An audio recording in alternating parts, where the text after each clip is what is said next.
Tá, então, recapitulando, a lição de hoje é: o cristão é manso de coração. É tudo parecido, né? O cristão tem fome e sede de justiça. E o cristão é misericordioso.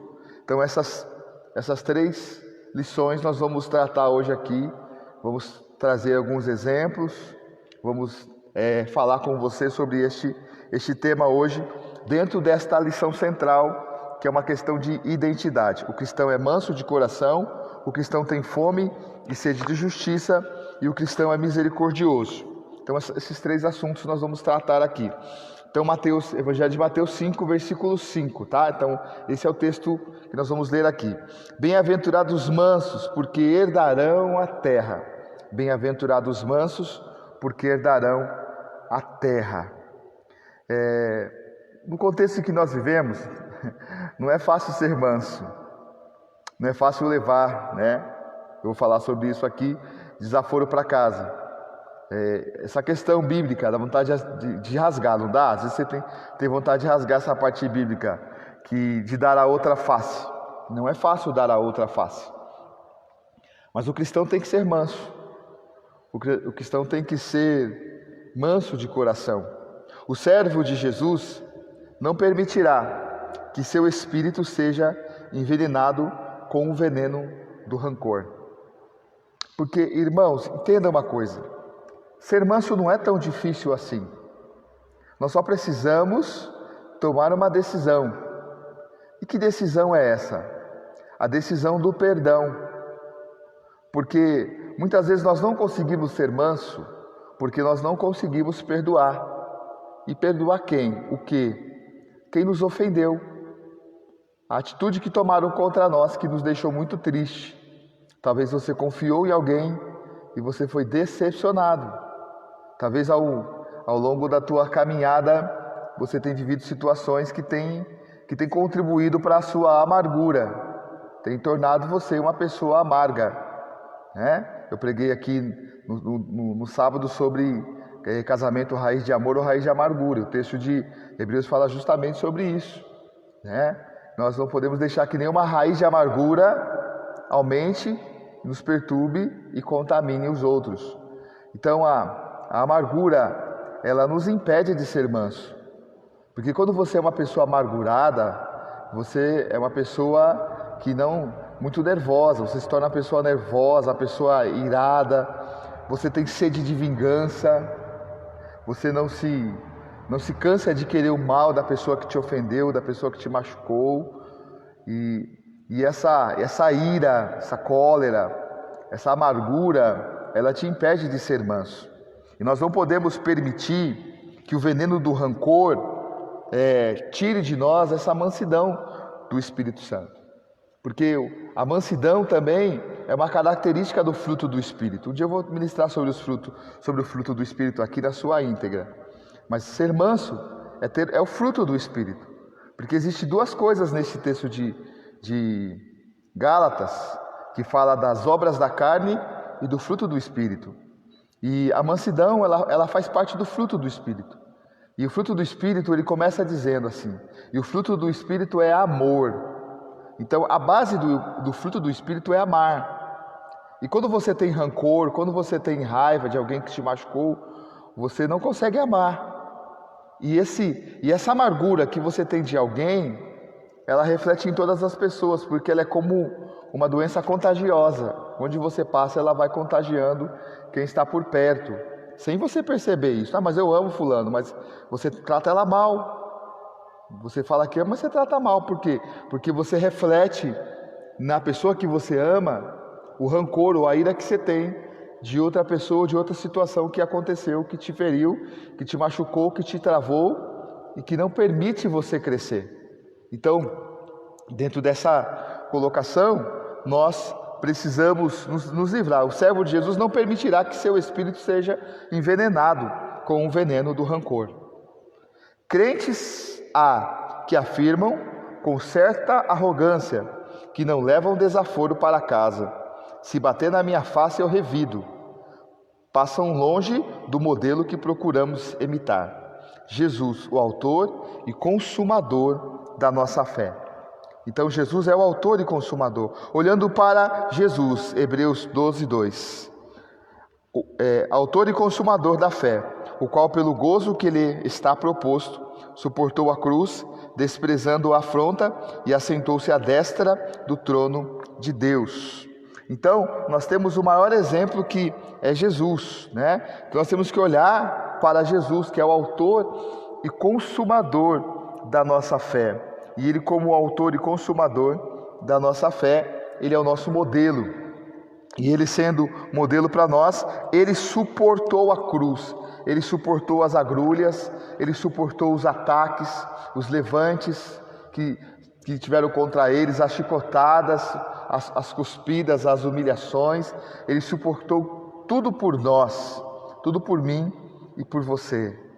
E o Senhor, quando Ele passou tudo isso, Ele pediu para que o Pai não levasse em consideração os nossos pecados, não levasse em consideração tudo que a gente tinha feito nele, né? Através dos nossos xingamentos, das nossas amarguras. Então o Senhor levou sobre si tudo isso, mostrando que é importante o perdão, é importante não ter rancor nenhum, né, de ninguém. O Salmo 7, versículo 8, a palavra fala assim: o Senhor julgará os povos. Julga-me, Senhor, conforme a minha justiça e conforme a integridade que há em mim. Então, o Senhor Jesus nos ensina a realmente sermos desta forma. O Senhor vai julgar os povos. Julgue-me, Senhor, conforme a minha justiça. Então Deus é justo, né? Ele é justo. É curioso que Jesus compara os crentes às ovelhas. Ora, a ovelha não agride, não persegue, não xinga. Então nós somos comparados à ovelha.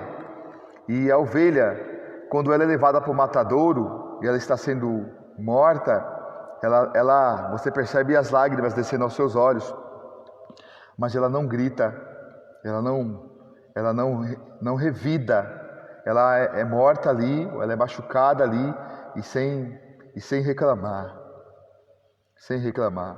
Uma ovelha ela é extremamente sentimental. Uma ovelha, quando ela é agredida pelo seu pastor, isso é muito importante, ela não gera. Ela é agredida, ela fica um tempo sem gerar.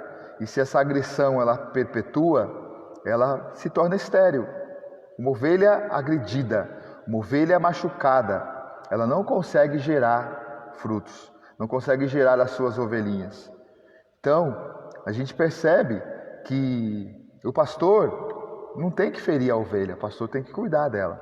A ovelha é bem cuidada, levada aos pastos verdejantes, levada às águas tranquilas, ela é tosqueada direitinho e ela recebe carinho do seu pastor, ela é extremamente frutífera, ela produz sempre, né? Ela sempre está gerando, está sempre dando à luz, né?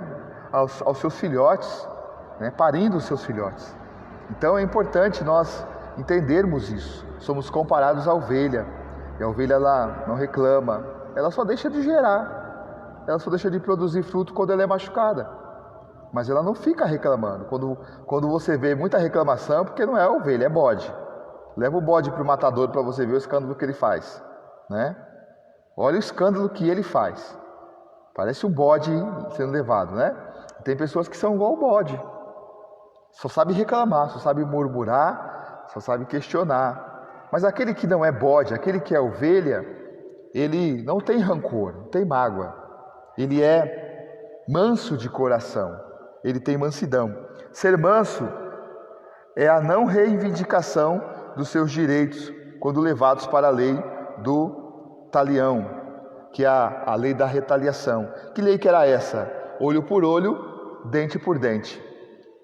Então, esta é a lei do Velho Testamento. Antes da graça, era olho por olho, dente por dente. A pessoa matou, a pessoa prostituiu, fez alguma coisa desse tipo, era morte, apedrejamento, até a morte. Então, não tinha perdão. Era olho por olho, dente por dente. Você fez, você vai ter que pagar. É pena de morte, sim, não tem choro nem vela. Então, nós vimos que era deste tempo. Mas ser manso é você não reivindicar os seus direitos quando levados para a lei talião. Então, você não tem esse direito. Por quê? Porque você é manso, você tem essa mansidão que vem do Senhor. Em Mateus 11, 28 ao 30, a palavra de Deus vai falar assim: Vinde a mim todos vós que estáis cansados e sobrecarregados, e eu vos aliviarei.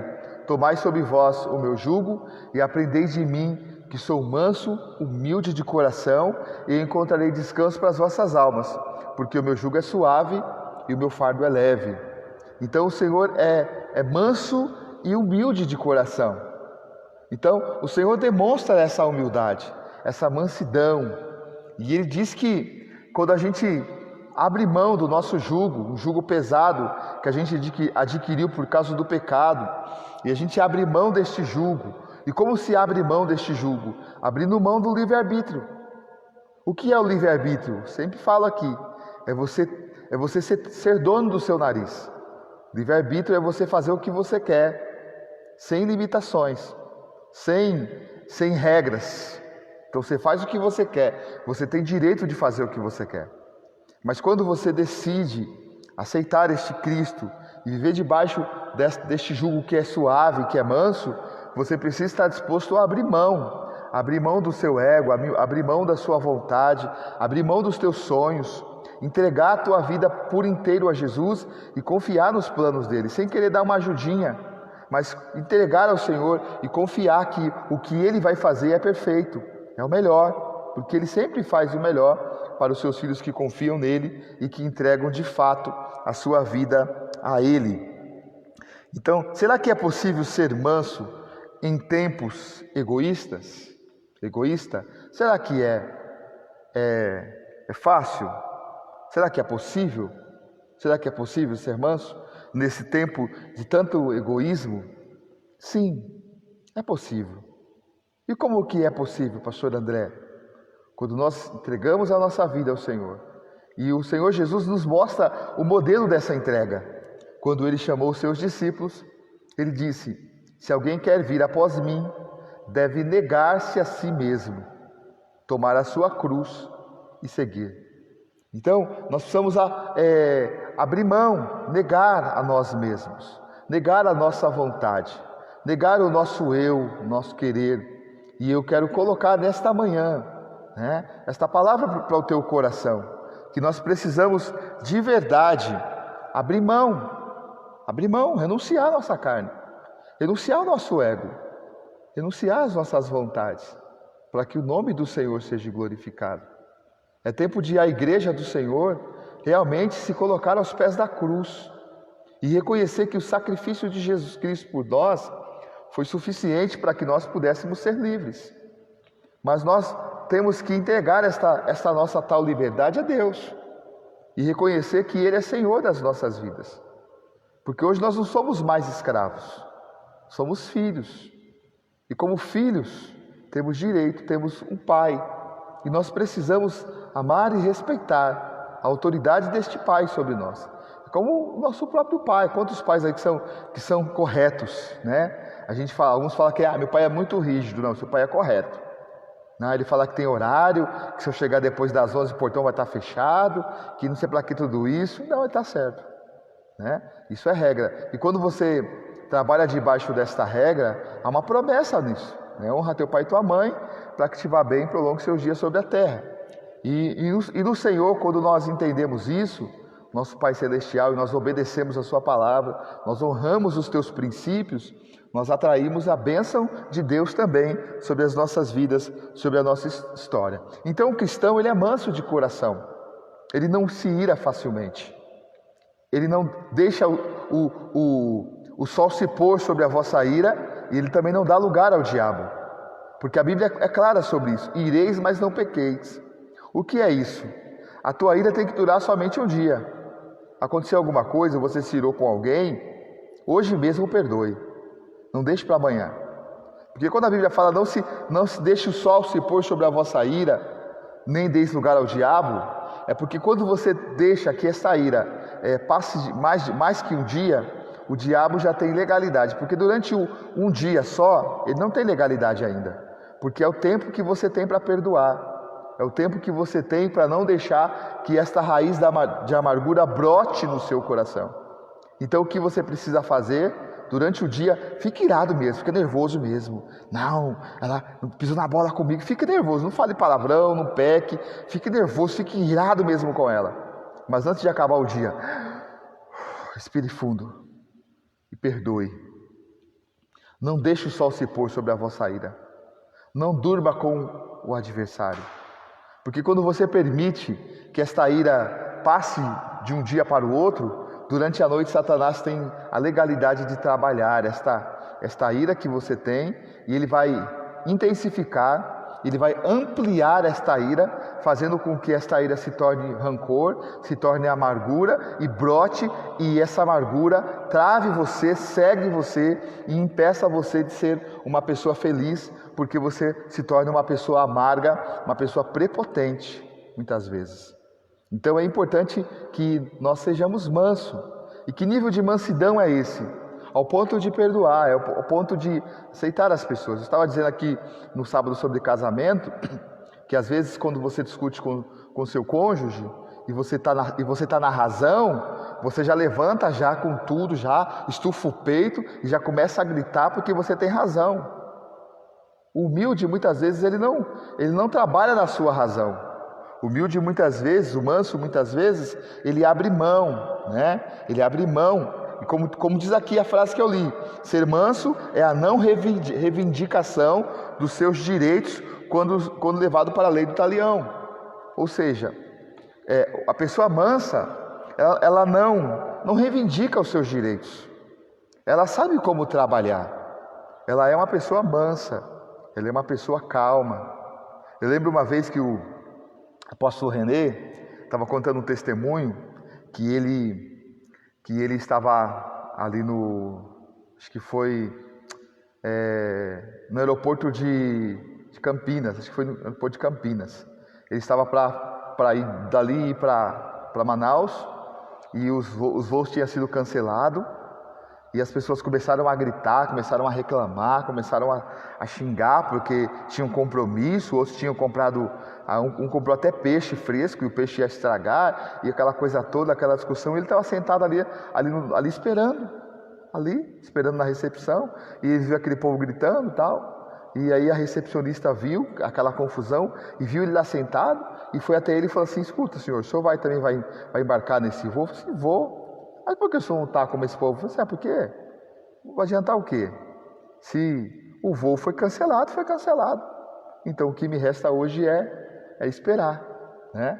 Aí ela chegou e falou: pessoal, olha, vai ter um voo, tal horário, tem uma vaga, o senhor quer ir nesse? Eu falei assim: eu quero. Eu falei assim: porque os outros, por causa da ignorância, por causa desta ira toda, vão ter que esperar. Mas se você quiser, eu te encaixo neste voo, tem uma vaga. E ela encaixou ele no voo, ele foi embora, e a turma ficou lá discutindo.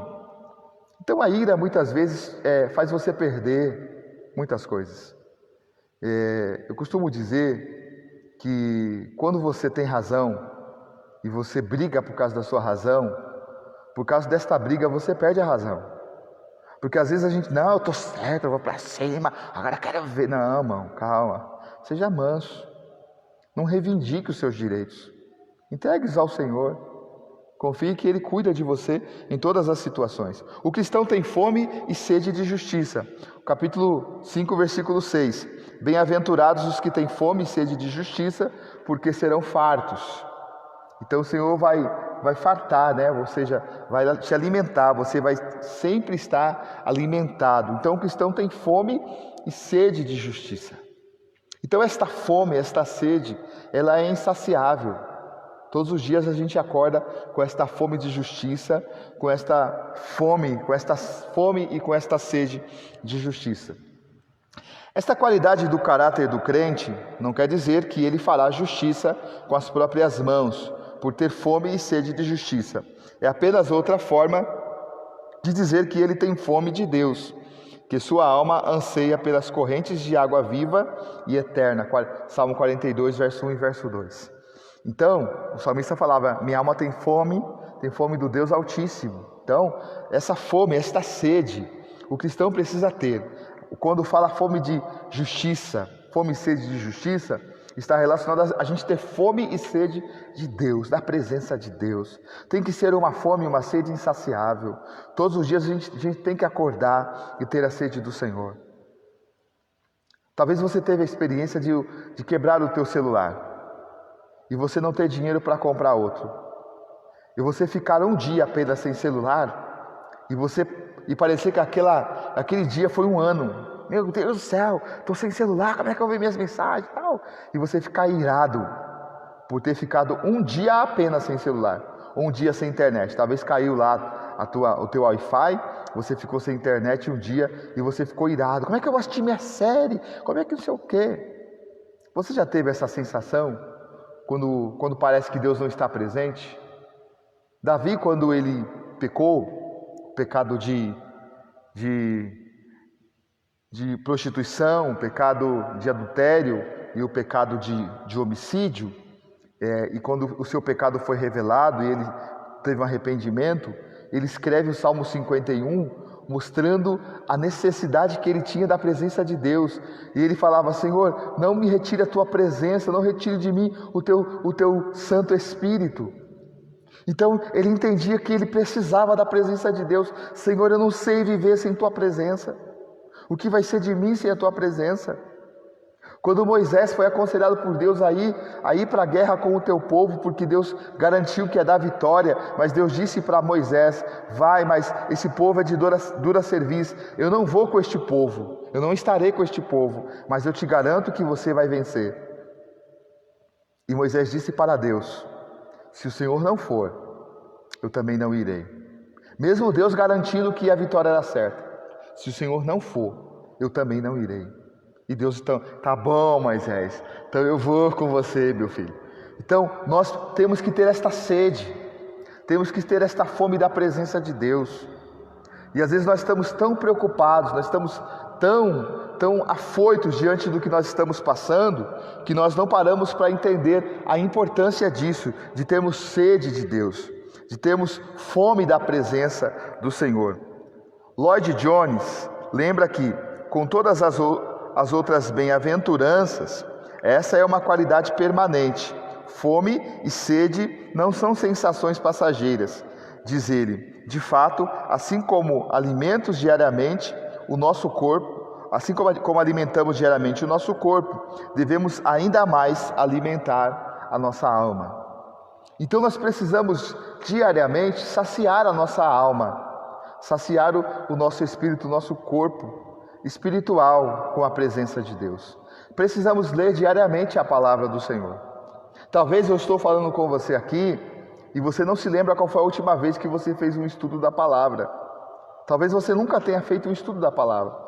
Talvez você conta apenas com a mensagem que sai do altar. Não, mas meu pastor prega muito bem, hoje tem bastante live, eu posso ler bastante palavra, eu posso ouvir bastante palavra. Mas o importante, amados, o importante é que para as pessoas que têm fome e sede de Deus, fome e sede de justiça, elas precisam ter esta convicção de que quem tem fome e sede de justiça, ele quer cada dia estar se alimentando da palavra. Ele não fica esperando o próximo culto para se alimentar. Ele não fica esperando a próxima reunião da igreja para se alimentar. Diariamente ele lê a palavra, ele faz o seu estudo sistemático da Bíblia, ele tem o seu tempo de oração, o seu tempo de louvor na presença de Deus, porque isso é importante. É importante nós buscarmos ao Senhor. Temos o nosso devocional diário. Hoje é muito mais fácil você ter o seu devocional. Antigamente a gente tinha que pegar o toca-fita, colocar uma fita para ouvir, às vezes a fita enrolava. Eu sou desse tempo, para ter um louvor, para fazer um período de oração, porque eu gosto sempre de orar ouvindo uma canção, né? E era difícil. Hoje você tem o celular, você coloca o louvor lá no teu celular e você pode ter um tempo de adoração com o Senhor, um tempo de louvor. Você pode ler a palavra, buscar alguns estudos da palavra, né? Eu não aconselho você que ainda não tem tanto conhecimento bíblico ficar estudando, pegando estudos do YouTube. Existem muitos estudos bons, mas existem muitos estudos contraditórios. E se você não tiver uma fonte confiável, você pode ser levado para ventos de doutrina, para heresias, e isso pode atrapalhar a sua fé, né? Então é importante que você estude a palavra de Deus, que você tenha um tempo de adoração, isso diariamente. Porque isso é você saciar a fome e a sede. Todos os dias, quando nos levantamos, depois que nós fazemos as nossas necessidades fisiológicas, nós vamos tomar o nosso café da manhã, comemos aquele pãozinho com manteiga, né? Às vezes passamos ele na chapa, quentinho, eu gosto do pãozinho assim, pão esquentadinho, até quando o pão é adormecido, eu até prefiro que ele seja adormecido, eu dou aquela esquentadinha nele, aquele cafezinho com leite bem quentinho, eu gosto, né? Logo pela manhã, e aí depois você vai passar o dia e tal, quando dá umas 10, 11 horas, você está com aquela fome, você come uma fruta, você toma um suco, meio-dia, uma hora você está almoçando, 4 da tarde você está tomando o lanche da tarde, e à noite você está novamente jantando, e tem gente que faz até a ceia à noite, antes de dormir. Então, essas refeições diárias, elas são importantes. A nutricionista, como minha esposa, que é uma nutricionista, diz que nós temos que nos alimentar de 3 em 3 horas, uma alimentação saudável, equilibrada, para manter o nosso corpo físico bem alinhado. A mesma coisa é espiritualmente falando, nós precisamos alimentar o nosso corpo espiritual através da palavra. Então, o cristão tem que ter fome e sede de justiça. Então, o cristão tem que ter fome e sede de Deus, fome e sede da presença de Deus. Justiça significa dar a cada um o que lhe é de direito. Então, Deus, o que é de direito para Deus? O que é digno para Deus? De que nós o adoremos, porque quando Ele fez o homem e a mulher, Ele não fez robô, Ele fez o homem com sentimentos, Ele fez o homem com poder de persuasão, com poder de decisão, porque Deus queria que o homem o adorasse sem imposição. E até hoje o Senhor deseja isso. Quando Ele investiu Jesus por nós, na cruz do Calvário, Ele investiu com este propósito, de que o homem o adorasse de todo o coração, sem precisar isso ser uma imposição. Porque Deus não quer que você o adore com imposição. Por isso que Ele te fez com livre-arbítrio. Por isso que Ele te fez com poder de decisão. Para que você entregue essas decisões a Ele. Para que você entregue esse livre-arbítrio a Ele. E para que você abra o coração para glorificá-lo, para exaltá-lo.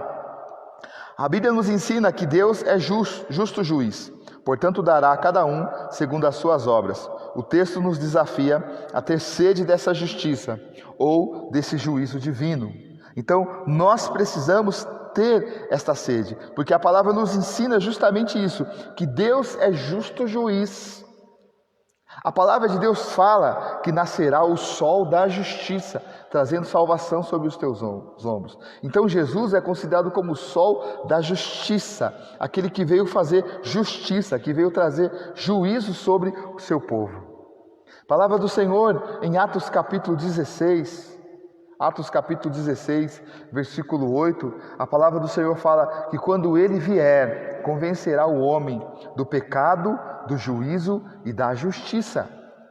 Então, o Espírito Santo vai trazer isso, né? Nos trazer essa compreensão, esse convencimento que somos pecadores e que a justiça de Deus permanece sobre nós. A fome e sede de justiça deve nos conduzir e nos levar a responder diante da realidade e dos desafios que a vida proporciona. Notamos a passagem da viúva e o juiz iníquo em Lucas 18, do versículo 1 ao versículo 8. Essa passagem conta a história da viúva, que ela precisava que o juiz julgasse a sua causa, mas a Bíblia fala que aquele juiz era iníquo.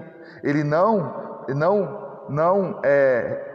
temia a Deus e nem respeitava homem nenhum. Era um homem muito terrível. Mas ele era o juiz que estava lá para julgar aquela causa.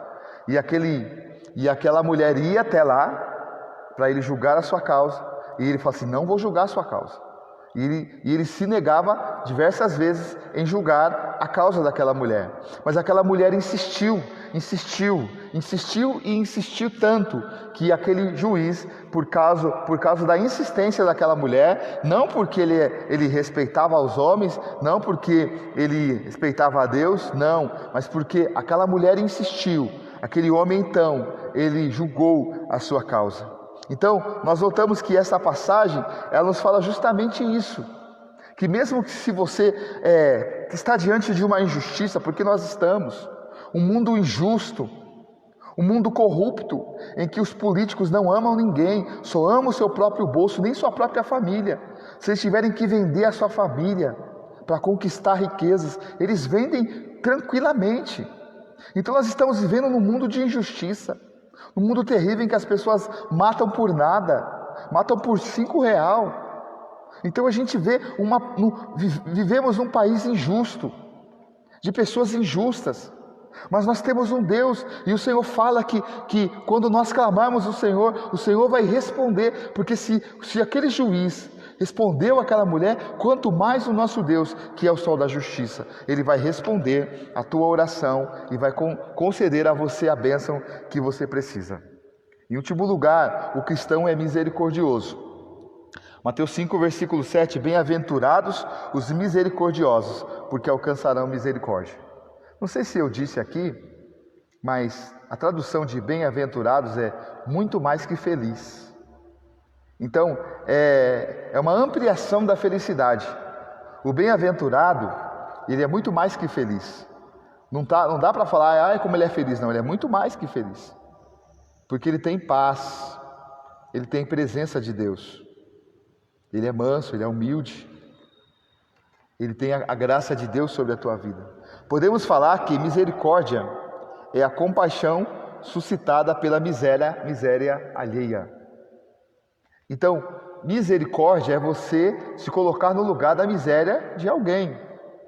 Ou seja, alguém está miserável, alguém está caído na sarjeta. É como você chegar lá e falar assim: se levante. Você tirar a tua roupa limpa, nova, de marca. Toma, vista essa roupa, me dá a sua. Você vestir a roupa dela, suja, né? Dá a chave da sua casa para ela. Fala assim: a partir de hoje essa é a sua casa. E eu vou ficar no seu lugar. É fácil fazer isso? É fácil? Isso é misericórdia. É você se colocar no lugar de alguém. É você sentir o sofrimento de alguém. E misericórdia está ligado à compaixão. Misericórdia está ligado à empatia. Porque misericórdia é você se colocar no lugar de alguém. Empatia é você sentir a dor de alguém. Então, compaixão também está relacionada a você sentir a dor do próximo. A palavra de Deus, quando Jesus falou a respeito dos 10 mandamentos, porque os judeus falavam que Jesus não cumpriu os mandamentos, ele falou: sim, eu vou mostrar para vocês que eu cumpro. E ele leu os mandamentos, esses 2 mandamentos: amarás o Senhor teu Deus de todo o teu coração, de todo o seu entendimento, de toda a sua alma, e ao teu próximo como a ti mesmo. Então esses são os 2 mandamentos que nós, vivendo esses mandamentos, nós conseguimos viver os outros mandamentos da Bíblia Sagrada. Então, nós vemos que Jesus nos ensina justamente isso, que nós temos que amar a Deus acima de tudo, porque Ele é soberano. Ele é soberano, a soberania de Deus.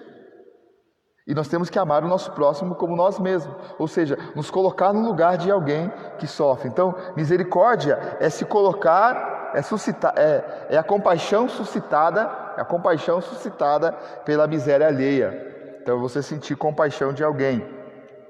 Seria deste modo que o Senhor nos vê. A palavra misericórdia usada no Antigo Testamento significa a capacidade de entrar na pele de uma outra pessoa, de modo que você possa ver e sentir com os sentimentos dela.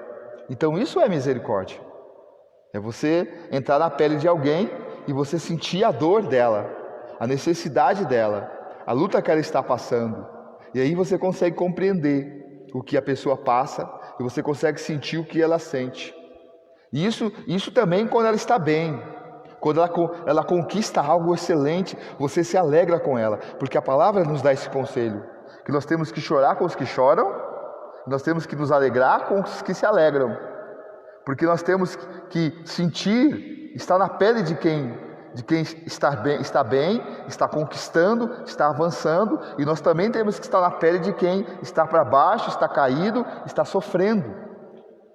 Porque quando você sente a falta de alguém e você sente a dor de alguém, você se preocupa, você faz uma ligação, você faz uma visita, você procura saber como a pessoa está e você tenta passar a sua autoestima, tenta passar a sua alegria para esta pessoa, para que ela possa sentir o que você sente, para que ela possa se alegrar porque quando você toma o lugar da pessoa, você não toma o lugar para ser melancólico igual ela, para estar com vontade de se matar como ela. Você se põe no lugar dela para você levantá-la. Porque você tem o fruto do Espírito. Porque você é uma pessoa madura. Então você pode se colocar no lugar dela.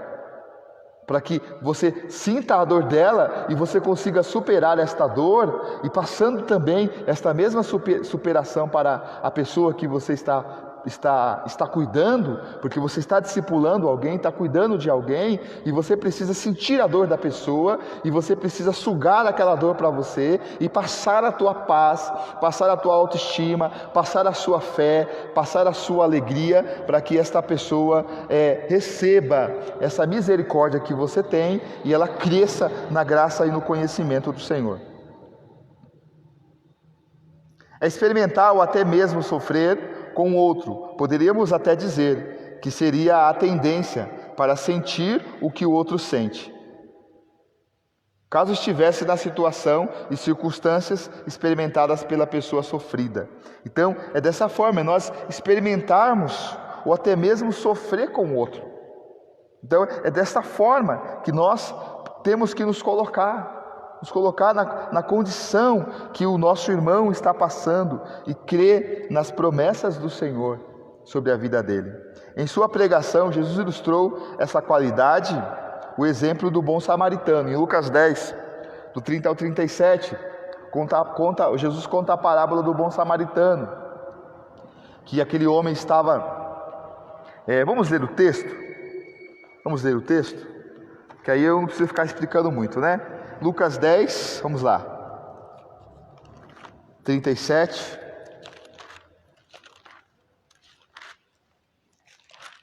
Glória a Deus. Do 30 ao 37, né? Vamos ler aqui, ó. Olha o que diz a palavra.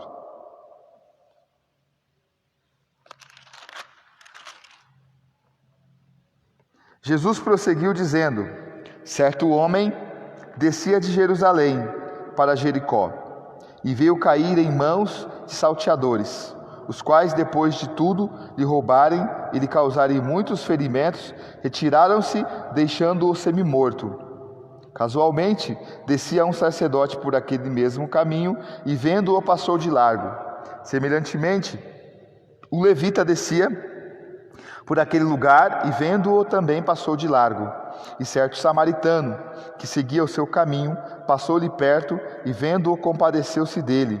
E chegando-se, pensou-lhes os ferimentos, aplicando-lhes óleo e vinho, e colocando-o sobre o seu próprio animal, levou-o para uma hospedaria e tratou dele. No dia seguinte, tirou 2 denários, os entregou ao hospedeiro, dizendo: cuida deste homem, e se alguma coisa gastarem a mais, eu te indenizarei quando voltar. Qual destes 3 te parece ter sido o próximo do homem que caiu nas mãos dos salteadores? Então esta palavra ela fala da compaixão que esse samaritano, que não era nenhum doutor da lei, não era nenhum pastor, não era nenhum missionário, não era ninguém que tinha sido legitimado para fazer a obra de Deus, mas era alguém que sentia compaixão. Ele não era amigo daquele homem, ele não conhecia aquele homem, não sabia nem de quem se tratava, mas ele viu aquele homem semi-morto, porque se ele tivesse passado como os outros passou de largo, aquele homem teria morrido. E ele pensou os seus ferimentos, colocou sobre o seu cavalo, levou-o sobre uma hospedaria, pediu para que o hospedeiro cuidasse dele e pagou 2 denários para que esse trabalho fosse feito, e disse: pode fazer tudo, se esse dinheiro for pouco, quando eu voltar eu pago o restante para você. Então isso, Jesus nos ensina a importância da misericórdia que este samaritano teve, esse bom samaritano teve com esta pessoa. Então ele é um exemplo para nós, né? Mas o maior modelo dessa misericórdia ainda não é o samaritano, é o próprio Deus.